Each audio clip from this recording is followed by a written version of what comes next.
Olá, meu nome é Agnello Marota Caçula e vamos fazer mais uma aula do curso de Confiabilidade. Bom, na última aula a gente desenvolveu algumas fórmulas para calcular a confiabilidade do sistema série paralelo, incluindo o tempo. Só que a gente não considerava a ação de reparo, a gente considerava do componente funcionar até falhar. E isso não é usual nos processos que a gente tem hoje industriais. Então, para a gente incluir essa ação de reparo, a gente vai falar um pouco sobre cadeias de Markov. Bom, primeiro, para utilizar a modelagem de Markov, os sistemas devem ser estacionários, ou seja, a probabilidade de migrar de um estado para outro é constante e independente do tempo passado ou futuro. O processo de Markov é importante no estudo de confiabilidade, uma vez que permite que o componente seja reparado e volte ao estado de funcionamento. Considere o sistema abaixo em que dois estados estão identificados, assim como as probabilidades de permanecer ou deixar cada estado em um particular intervalo de tempo. Tais probabilidades são assumidas constantes para todos os intervalos de tempo no futuro. Tem-se então uma cadeia de Markov, visto que o sistema é estacionário e o movimento entre os estados ocorre em passos discretos. Eu tenho o estado A e o estado B. A probabilidade dele migrar para o estado A para o estado B é meio. Portanto, a probabilidade dele permanecer no estado A também é meio, dado que ele só tem duas possibilidades. Ou ele permanece no estado A, ou ele permanece no estado B. Falando em funcionamento e falha, a probabilidade dele falhar é meio, a probabilidade dele funcionar é meio. Agora, ele estando no estado B, vamos chamar no estado de reparo, a probabilidade dele migrar para o estado A, que seria transformar de reparo para funcionamento, é 1/4. Portanto, a probabilidade dele permanecer no estado B, 3/4. Esse é o modelinho de Markov. Isso a gente vai ver bastante. Bom,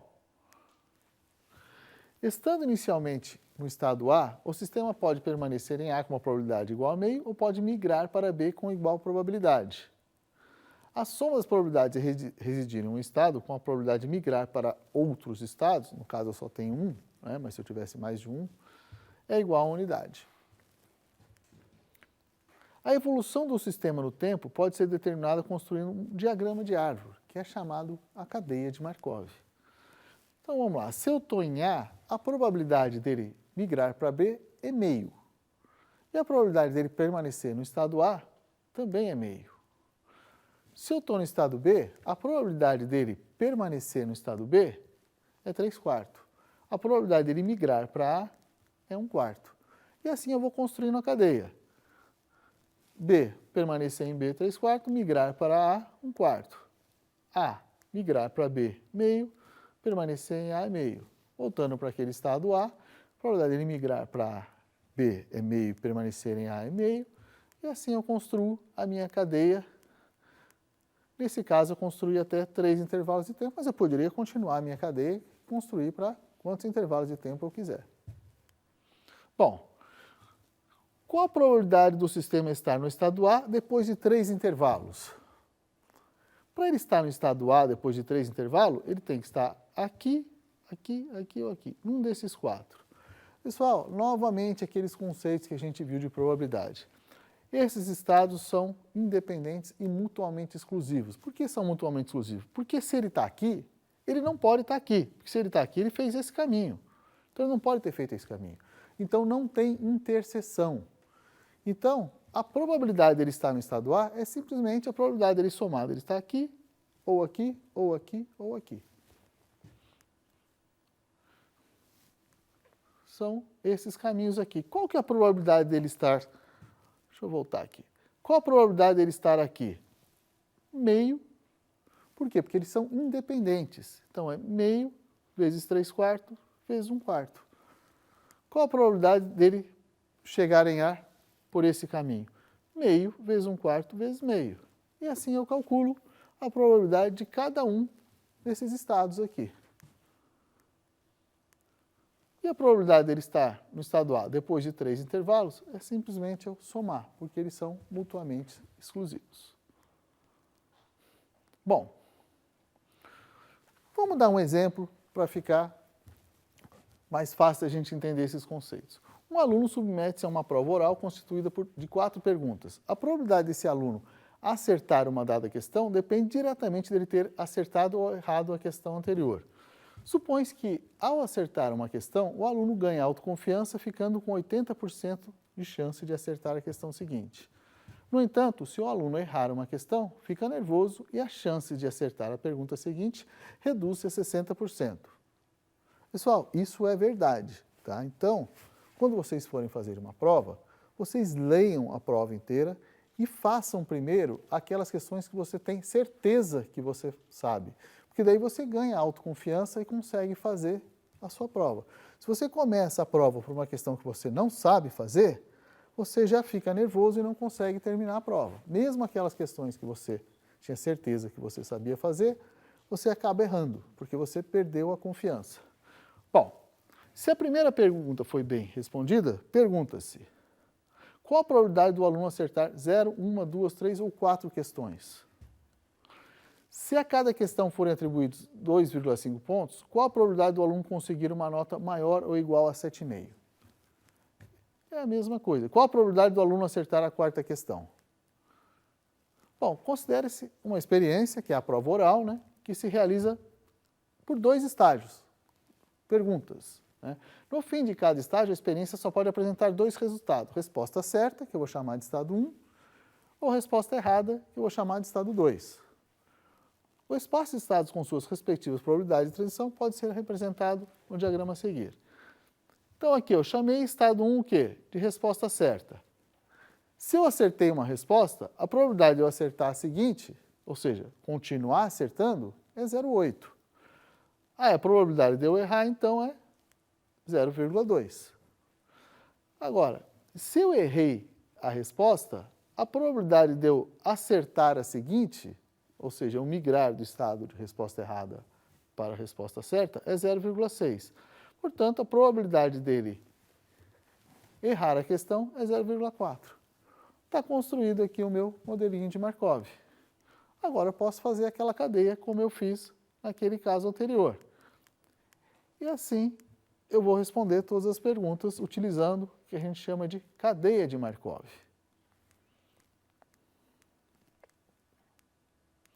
Bom, aqui são todos os estados, né? E1, E2, E3, E4, E5, E6, E7 e E8. Agora eu quero ver quais foram as perguntas mesmo. Bom, aqui é só para a gente colocar de uma forma mais formal, né? A probabilidade de 0 respostas, probabilidade de R igual a 0, que eu defini uma variável aleatória R, que representa a quantidade de respostas certas. A probabilidade de ter 0 respostas certa é 0. Por quê? Porque eu admiti que a primeira questão um aluno acertou. Então, dele errar todas é 0. Qual a probabilidade dele errar uma questão? Se a gente for ver lá, é 8. Ele tem que acertar a primeira e continuar errando todas. Qual que é a probabilidade? Só calcular, vocês vão ver que dá 0,032. De 2 respostas certas, eu vou lá e olho. Quais são 2 respostas certas? É o estado 4, o 6 e o 7. Então, a probabilidade de 2 respostas certas é só somar, porque são estados mutuamente exclusivos. De 3 respostas certas, é o E2, o E3 e o E5. Qual que é a probabilidade de ter? Só somar. De ter 4 respostas certas, ele tem que acertar todas. Tem que vir para o lado de cá da cadeia. Bom, então,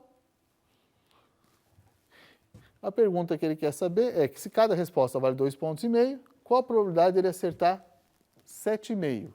Ele tem que acertar maior ou igual a 7,5, ele tem que ser 7,5 ou 10, porque a gente está falando em probabilidades, está falando em cadeia discreta. Então, a probabilidade dele tirar 7,5 é 83%. É um aluno bom. A probabilidade do aluno acertar a 4ª questão. Eu vejo todos os estados onde ele acertou a 4ª questão e somo. É o P1, o E3, o E4, o E5 e o E7. Bom, vamos voltar naquele meu primeiro sistema. Isso aí é só para a gente ver que a cadeia de Markov ela é aplicada em vários assuntos, né? Inclusive nesse teste que foi feito. Vamos voltar naquele nosso exemplo inicial. Daquele exemplo eu construí essa cadeia. A probabilidade dele estar no estado A depois de 3 intervalos, a gente já viu que é só somar essas 4 probabilidades. Vamos olhar aqui, ó. A probabilidade de A depois do primeiro intervalo, a probabilidade de B depois do primeiro intervalo, depois do segundo intervalo, depois do terceiro, depois do quarto, depois do quinto. Ali eu fiz até o terceiro, mas aqui eu expandi até o quinto intervalo. A gente está percebendo o que aqui, ó? Uma tendência. Esses valores aqui, ó, estão tendendo, essa probabilidade está tendendo ao quê? A 0,334. E aqui está tendendo a 0,0666. Eu tenho uma parte inicial aqui, que a gente chama de transitório, que aqui ainda as probabilidades são muito dependentes do tempo, mas depois de um certo número de intervalos de tempo, elas tendem a um valor. É isso que está dito aqui, ó. Esse valor é conhecido como, esse valor que eles estão tendendo, é conhecido como probabilidade limite dos estados, ou valores de probabilidade de estados independente do tempo. Porque quando chegam a uma probabilidade limite, elas já não dependem do tempo. Eu posso dar mais um intervalo de tempo que não vai alterar, ou mais um intervalo de tempo que não vai alterar. Então, ela não depende do tempo. O estado do sistema no tempo zero, ou passo zero, no caso aqui a gente começou com o estado A, é conhecido como a condição inicial, a qual é conhecida para a maioria dos problemas de avaliação de confiabilidade. Você sabe se o seu equipamento está funcionando, está falhado, então a condição inicial você tem. Portanto, o problema principal é avaliar a confiabilidade do sistema para um tempo futuro. Eu quero saber, olha, mas ele vai estar funcionando daqui 1000 horas, daqui 10 horas? É essa que é a minha preocupação. Pode-se demonstrar que, embora o período transitório seja muito dependente da condição inicial, se ele começou no estado A ou começou no estado B, os valores limite das probabilidades estados são totalmente independentes da condição inicial. Aqueles valores limites, independe se ele começou no estado A ou começou no estado B. Ele vai sempre tender para aqueles mesmos valores.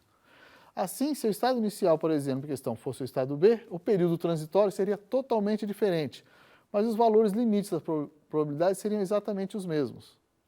Um sistema, um processo em que os valores limites das probabilidades dos estados independem das condições iniciais é conhecido como sistema ergótico, que é o nosso caso. Então, repetindo aquela cadeinha, se eu começasse aqui pelo estado B, eu ia ter essa minha cadeia de Markov. Aqui eu tenho iniciando em A e iniciando em B.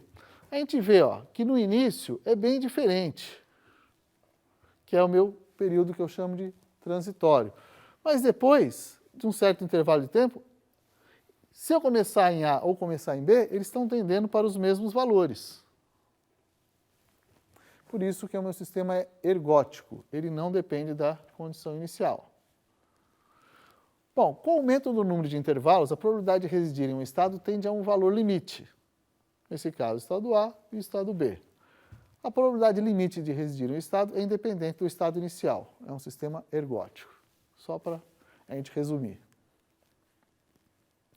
A obtenção dos valores limite para os estados através da montagem de árvores fica totalmente impraticável para grandes sistemas. Você não vai construir uma árvore dessa para todos os sistemas que você tem. Ou até mesmo para pequenos sistemas, caso seja necessária a análise de um número grande de intervalos de tempo.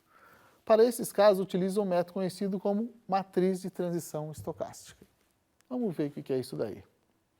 Através desse método é possível obter, de maneira eficiente, a probabilidade absoluta do sistema ocupar vários estados após um dado número de transições. Você pode saber depois de 1, 2, 3 transições, mas o que mais interessa para nós é a probabilidade de encontrar o sistema após um longo tempo, ou seja, a probabilidade limite dos estados. Você pode tanto achar aqueles intervalos no período transitório, como achar a probabilidade limite. Como que eu monto essa minha matriz? Inicialmente é necessário deduzir uma matriz que representa as probabilidades de se efetuarem transições entre os estados do sistema em um dado intervalo de tempo. Bom, vamos mostrar aqui que fica mais fácil. Nesse meu sistema aqui, que é aquele meu sistema inicial, como é que eu monto a matriz?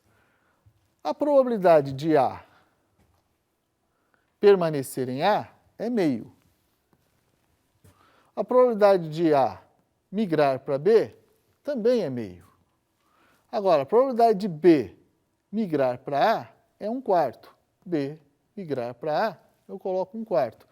E a probabilidade de B permanecer em B é 3/4. É simples assim. Eu montar a matriz de transição estocástica através do meu modelinho marcoviano é muito simples. Bom, como os elementos da linha representam as probabilidades do sistema permanecer em um estado e migrar para outros, a soma de todos esses elementos deve ser igual à unidade, uma vez que corresponde a todas as maneiras em que o sistema pode se comportar estando no estado inicial. Então aqui eu só tenho dois estados, ou ele permanece em A ou ele vai para B. Então a soma, se eu tivesse mais um estado, a soma dessas linhas aqui sempre tem que ser 1. Bom, vamos começar agora a pensar na probabilidade limite dos estados. Se eu quero a transição do primeiro intervalo de tempo, que eu vou chamar de E1, é o E0 vezes a minha matriz de transição estocástica. Onde E0 é a condição inicial, matriz de transição estocástica, e E1 contém as probabilidades dos estados no primeiro intervalo de tempo. Aqui eu sei que ele começou no estado A. Então, qual que é a minha condição inicial? 1 para A e 0 para B. Eu sei que ele começou A, então a minha condição inicial é 1 e 0. Então meu estado E1 vai ser a condição inicial vezes a matriz de transição estocástica. A hora que eu faço essa multiplicação, vai dar meio e meio. A transição para o segundo intervalo, o que que é? É o estado anterior, que é um E1, vezes a matriz de transição estocástica. O que que é o E1? É o E0 vezes P. Então o E2 é o E0 vezes P ao quadrado. O que que é o E2, então? É o E0 vezes o P ao quadrado. O E0 vezes a minha matriz de transição estocástica ao quadrado. Se eu fizer essa multiplicação, vai dar 3/8 e 5/8. Aqui eu estou considerando que ele iniciou em A. E assim por diante. Olha que interessante. A gente realmente, iniciando em A, depois do segundo intervalo, é 3/8 e 5/8. E se eu quiser saber 2, 3, N intervalos? Eu vou multiplicando a matriz de transição estocástica por ela mesma, quantas vezes eu quiser, para saber depois de quantos intervalos.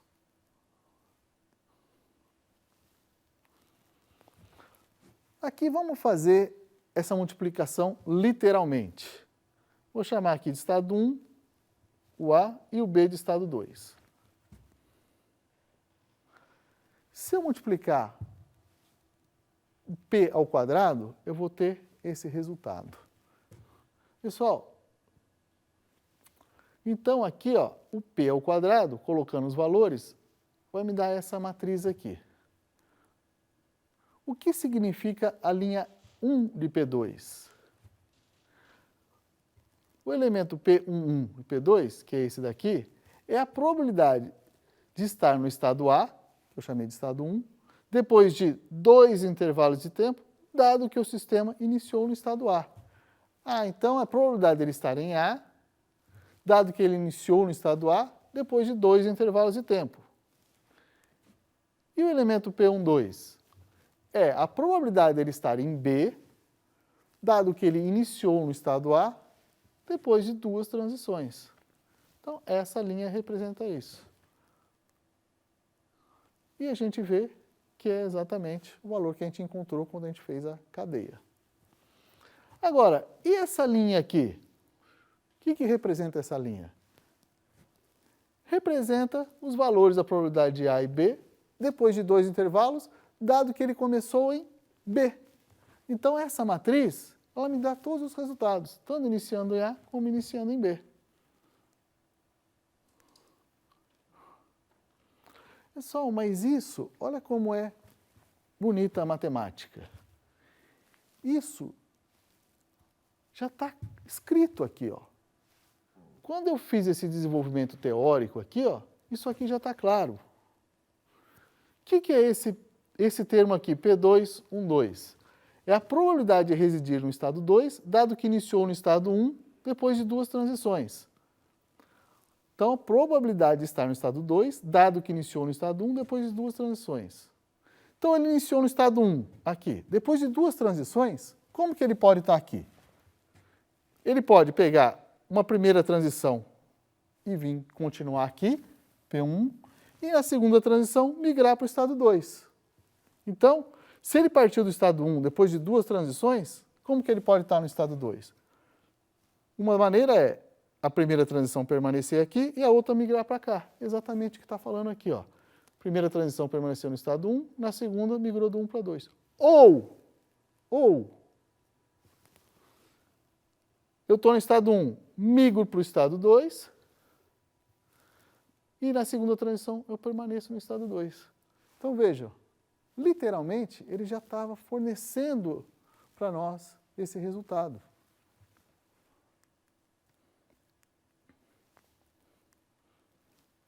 A segunda linha de P2 tem a mesma interpretação, dado que o sistema começou no estado 2, no estado B. Bom, aqui só demonstrando que realmente, fazendo a cadeia ou utilizando a matriz de transição estocástica, a gente tem os mesmos valores.